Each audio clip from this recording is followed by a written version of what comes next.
Phase 11. Emergence of the central ego.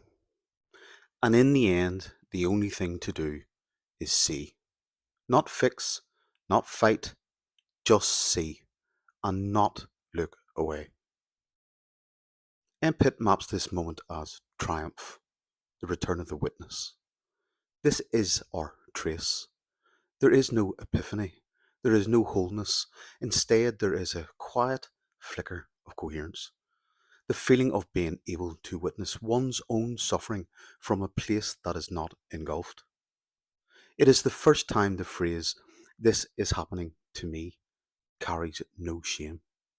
In clinical terms, this marks the tentative return of the observing ego.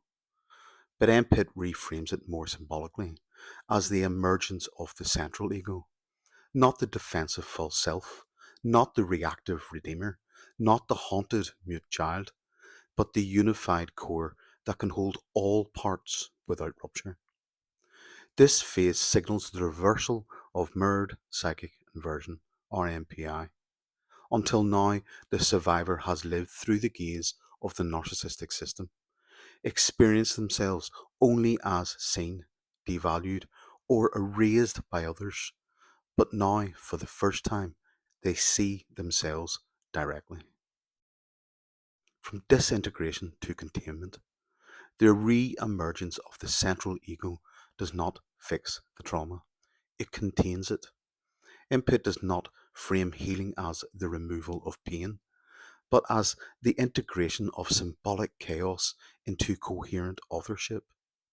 This means that the persecutory object remains, but is seen as an interject. The false self-protector still whispers, but is no longer mistaken for the self.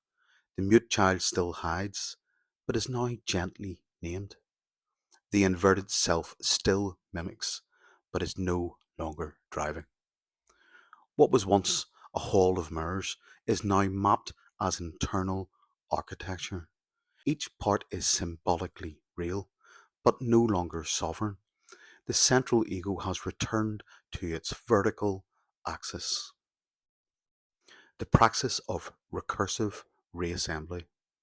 There is no linear path forward. Reassembly is recursive.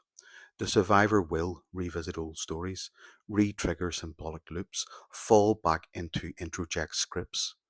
But now there is something different, a self that remains present through the process. What once triggered collapse now triggers insight. The survivor begins to grieve, name, metabolize, and re-attune. Not because the system has healed, but because it is held.